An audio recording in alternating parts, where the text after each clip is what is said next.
Dave and Momo here, and we're going to do a little bit different of a walkthrough or talk through or review. It's a game from our past that's kind of got us started with streaming. It's our very first ever game that we streamed. It is PUBG. PUBG? So we just recently jumped into the game today, and we played it for a few minutes, and we have a little sit-down roundtable discussion of is it worth playing in 2020? All right, we have three people here. We have three different experiences. I'll go with my own. So I tried to play PUBG with 2 graphics cards in Crossfire and was only able to get about 18 frames per second and 0. What about you, Momo? How was your experience? Well, I don't have the metrics installed, so I couldn't see it that way, but when I installed the game, it ran fine. Only issue I found was the mouse sensitivity, which I had to yank up a bit. But no FPS issues foreseeable because I don't have the software. My end, I don't see any problem because I could see the packet loss, everything was smoothly. It's just the graphic is not appealing much. Yeah, let's talk about the graphics for a second. When did this game first come out, Dave? Was it like 2015? I think this game originally came out. Well, the first video we did was 2 years ago, or 3 years ago, so I'm guessing 3-4 years ago, roughly. Because when it did come out, we did start playing instantly. I think. Yeah, we did. And we played it for a while before we ever started doing videos. We just started talking about it because Dave was in the game and he's fucking hilarious and was just like, we should start streaming this. Yeah. And here we are some years later, just now getting back into the streaming business. But how do you feel about the graphics? I feel like they've done a little bit, but not 3 years worth of updates. Well, see, what they've done is, when I launched out of an airplane, right? The airplane, when you launch out of it, the graphics look shit. Maybe it's because I'm running a RX 470, but still, when you jump out of an airplane, it just looks like everything's pixelated and shit for me. Till I hit the floor and ground running, everything was kind of shitty in the air. Yeah, I felt like it was very unresponsive. I mean, when I actually got it to run correctly, I still feel like, compared to Warzone, I guess Warzone's kind of ruined us with the responsiveness of the gameplay. But we're on graphics, so let's get back to graphics. Dave, what do you think about the graphics? What's your... I feel like this is more like the indie game such as 7 Days to Die graphic. Yeah, Yeah, I agree with that. A semblance of that. Yeah, I do get the indie game vibe from that. Yeah, that's true. But keep on with it. It's kind of it's not as Unreal Engine that I would expect that cool 3D. Back in the day, it was great. The graphic was. No, the graphics were always shit. No, back when we first. Even back when, it was always shit. It was okay. It was very thing. Now I mean, they started to put in cosmetics and graphic. No, that's we'll get to the cosmetics here in next section, but I feel like the graphics were always subpar compared to what's some of the games that were coming out. Tomb Raider was coming out back then. I feel like I don't remember. Everything looks the same. It's all gritty, and it's hard to the guns and everything laying on the ground. It's very hard to see.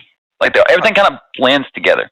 I think what we can compare it against was The Division, because back then Division was out, and that was a... Oh yeah, The Division was fucking awesome. Game. Yeah. And the graphics there were exceptional, really, really good. No, yeah. I'm pretty sure back in the day when we first started, it was better than this shitty graphic. It was better. No, it's gotten better. It's gotten better actually. The models have really came a long way. Okay, let's move on. We covered the graphics. The graphics is best. But again, there's three of us, three different opinions. Let's get to the microtransactions bit of it. No, we'll save the microtransactions to last. All right. What about the actual gameplay? Running around the map. Very okay. So I was running around and I'm not. So been playing Warzone so long, I'm not used to the change of mechanic. Now, to equip item like scope and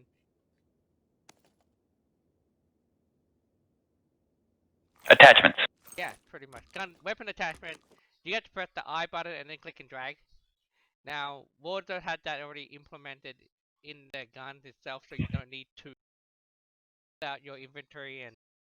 But what about that? What about the mechanic of actually equipping your weapon as you're progressing through the game? Do you feel like that adds more depth to the game, or do you feel like that kind of takes away and adds too many layers to a game that where you're trying to run around and kill people with quickness? Well, I was very lucky that no one see me and shoot me down. Okay, so I was standing there, I was crouching there, or like something like that, and trying to pick up the stuff. Now, picking up the helmet, level 1 helmet, then realized there's a level 2 helmet. Then I accidentally re-picked up my level 1 helmet, replacing my level 2 helmet. So that's in there. Basically, what you're saying, it's a clusterfuck of confusion. Kind of. And when I see an enemy, when I try to shoot them, right, I can't seem to get. I was able to hide, and the enemy managed to come behind me, and I was able to see it. But it's kind of like it's a more slower pace for those beginners to understand where to shoot and where the enemy is, because they are so vibrant in color right in front of you. Unlike Warzone, they're all like black or navy camouflage colors. Isn't that better then? Because vibrant colors mean you see the enemy, so it's easiest for you to shoot them and find them. Whereas Warzone, they're all hidden. You can't see which one's who. Yeah. What about the perspective going from first person to third person again after so long? You can flip. You can change between two. You can choose. Well, it's hugely disadvantaged because your enemy that you're going to be killing is going to be in first person. I mean, in third person, where they can see over walls and whatnot. I mean, it felt good when after playing the Division, because you know it's third person. Yeah. And then switching to this game is very easy. But after playing first person from Call of Duty, coming back to this, it feels so detached from your character, to say. Like you're not really engaged with the map like you are with a first person view. It was very funny how, because when I was in a situation where I had to kill a enemy, okay, that enemy went into the room that I was in. Now, that enemy managed to get damage my helmet and didn't kill me, but I managed to kill the enemy first. Now, when it down, I had nothing to use, so I can't even melee that down enemy. So I had to switch off my other gun to shoot it off. So it's kind of like where in Warzone you get to finish it off with a melee weapon or something. Yeah, but David, how's that connect to perspective? First person versus third person. I was in third person trying to. So I saw that I was in third person shooting, then got down, tried to use my my weapon to kill it. It didn't work out. Tried to switch to my second weapon. In terms of perspective, I don't see any difference from third person or first person. I felt a lot of difference. What are you talking about? The cursor was more to my right side than the middle of the screen, so whenever I was trying to aim at something or even look through the door, I always had to reposition my mouse because I was positioning it to the middle of my body. It was a bit to the right. Now, the only comment I would say in terms of shooting is that when you put up a scope, you need to do double tap and zoom in and hold that. You can't even let go. Once you let go, it goes back to its non-scope mode or ADS mode. Isn't that normal? Even in the other game, you right click and hold. You don't right click and remove your right finger. You need to tap, right hold. Tap, hold. You get it? So tap, hold. It's a mechanism. Not like tap. It's not like tap and then it will zoom in. It's tap, hold. Yeah. It's not like you can hold the. Yeah, I think David's going all over the place, but we need different criterias in this video, like mechanisms versus, you know, perceivance of movement and all that shit. But yeah, overall I think he's correct. I mean, I didn't get much gameplay to play because as soon as I loaded, I landed, picked up a gun, forgot there was actually ammo also next to the gun, so I ran away, didn't pick up the ammo, and then I was trying to figure out how to reload my gun. So that was a bit different from Warzone, where you don't, when you pick up a gun, you already have ammo in the gun, you know. Yeah, and you didn't have any ammo getting blasted. basically. And no, I That's didn't funny. even get blasted. My game just crashed and closed. Yeah, it's stability. I think it still has some. After so long, it's still pretty buggy of a game. Yeah. But you can still get a match pretty easy, and I like the game modes are pretty nice. And they've got 4 maps compared to Warzone, which only has 1. Well, Warzone's only been out for about a year, so. Well, no, it's in early access or whatever you want to call it, but still, like, this game. PUBG has been out for like 5 years now. Yeah, but 4 still, years. come on, build more maps, Warzone. Stop being shit kid. Yeah, well, they release a game every year, so technically that's a new map. Well, Nah. they are introducing zombies in season. Correct. All right, what about the paid store? How do you feel like it? Even though we said earlier in this conversation that this was kind of an indie title, but how do you feel like the whole paid subscription thing, that this indie game? Do you feel it's warrant the value that you get out of it? I haven't experienced the paid store, so I'll probably let Dave talk. So in the past, it was buy one and then thing. So buy it and then you get to play it, and for how long you want. Yeah, it was a loot crate system before, but they've since seemed like they've went more to a subscription system, kind of like Warzone. Season pass. To me, it's more of cosmetic. Now I don't know the value of getting a rare gun or the gun in thing. Like I'm looking at the store right now. There's blue coupon, yellow coupon, white coupon. I mean, obviously loot crate stuff. Then you got weapon like the vintage rock MK47. I mean, when are you gonna use that? Is there gonna be a like a loot drop where you just go and have your loadout in Warzone? Weapon skin? No, it's whenever you pick up the gun, it automatically changes to the color. You know how like the vehicle does in Warzone. It's kind of that. Yeah, but then again, it's more of a cosmetic, trying to snip out. So I don't think that's value. You got level up token that costs a lot of money. I mainly go for where there's Twitch and grab stuff from there. Okay. Well, let's go a little bit more over the game modes. Dave, you're in the game, so let's go. Can you scroll to the game modes? It looks like there's like practice, and I do enjoy. Well, let's step back a second. I do enjoy that you can dictate like solo, dolo, duos, one-man quad, trios. Yeah, that part's kind of nice. I wish Warzone had some a little bit more streamlined for groups. But what I realized is it's locked into either you want first person or third person. So if you choose third person solo, you only get third person solo. So that's pretty cool. That's pretty cool then. I'm not sure if you in game. I want to say, let's say I'm in a first person mode and I want to go into third person in game halfway. I'm not sure if that's gonna work out. Well, those are modes they give you, right? So you can either have A or B or A and B. Well, so if you end up choosing only A only, so then you're only gonna get A. If the idea is it's either gonna be, then best practice probably remove that shady button, the option up the top. Well, no, they're giving more people options. Why would you want to remove option from users? So let them decide. Just because you're whinging. Right now, it's kind of the map. It's also there's 4 different map. 1, 2, 3, 4, 5. 5 different map. But because when we pick, it's only random. Okay, since Warzone is free, and this is now a $30 game, do you feel like this is still worth playing in 2020? Even with the modes and what it brings to offer. Wait. You actually have to put money value to Warzone because you have to buy a battle pass.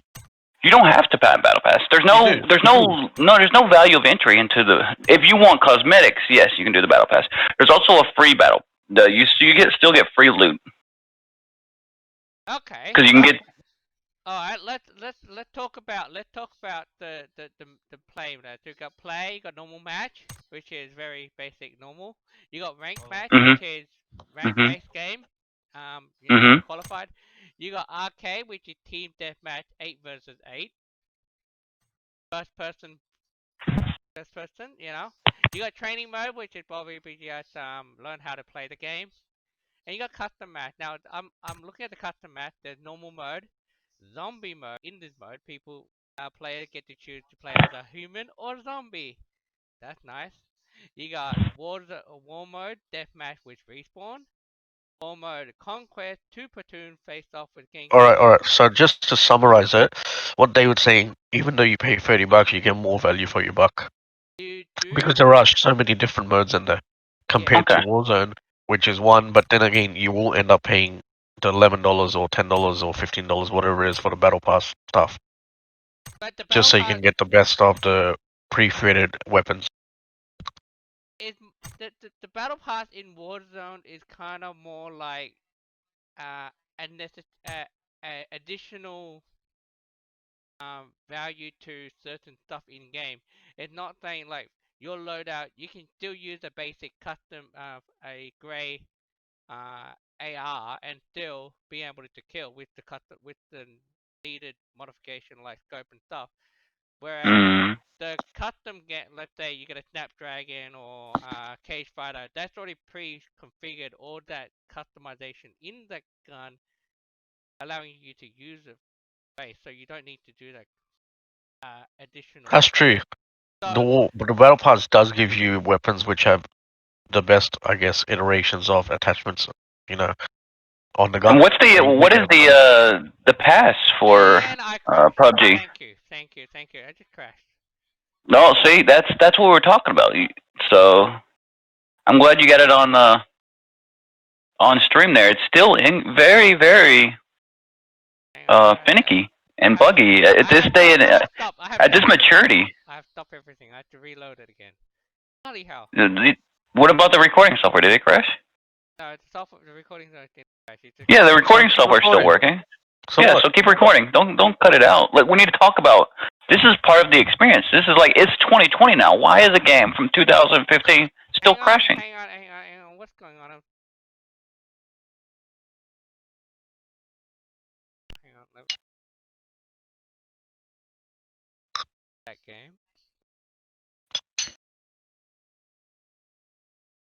But I feel like, even though Warzone's free, you can get modes in Call of Duty. I fucking hate Call of Duty. I hate fucking Activision. So don't even think I am complimenting them or giving them any fucking praise. They don't deserve shit. Yeah, but why would you pay $90 we're talking about for a bloody Call of Duty game, which is the same iteration of a game every year they release? You never want to fucking do that, ever. Exactly. But on the other hand, if you have not played a Call of Duty game in, say, 5 or 6 years, it's okay. I wouldn't do it every year, but like, both of these games are very sleazy. Like, you get the premium pass, but you only get one item if you don't pay money every 3 levels. Back into the thing. This is gonna be a thing. Alright, back into Like, in Call of Duty, you get one almost every other level, and there's very few Battle Pass exclusive items, but in PUBG, there's nothing but exclusive items. It's like, pay money and get shit. But private servers, that was one thing about PUBG, even back when it first came out, was being able to play on private servers would be kind of cool. Like, set up your own match with like 10 or 20 people and then playing.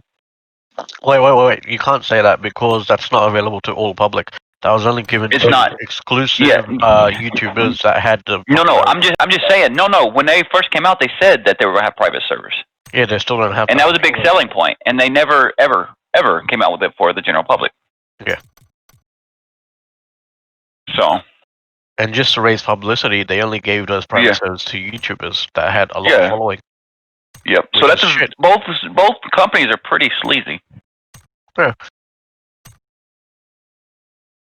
Alright, so to summarize all of it, right? Yeah. COD, good graphics. Although you're paying $10 early on for your battle pass, you do get that back because over time, I think, Don, you calculated, you get about 2K. Yep, you get about 1,200 back, 12 or 1,400. Yeah. So at the next round, you're basically getting the next battle pass for free. So there's that there. Yep. One map only in COD, whereas 4 or 3 to 4 maps in what's this game? PUBG. All right. Well, about the maps, we left one big thing out. The maps are very barren. You're running around in nothingness for the longest time in PUBG. I forgot to mention that earlier. Is the map for Call of Duty feels very fleshed out, while the one for PUBG, there's big swaths of land with nothingness, and you're just running. Remember, we used to call this Running Simulator 2015.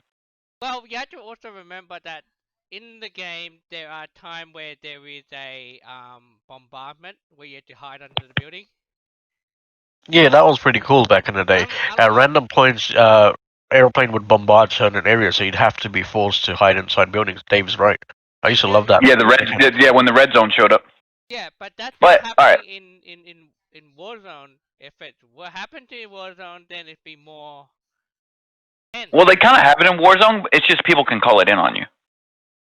Yeah, that's a cluster strike and stuff. But if it's system-based generated. No, but the cluster strike isn't that destructive. Whereas PUBG, I remember if her area was red, you had to get out. Like that whole area would have like killed you in one instant wherever you are.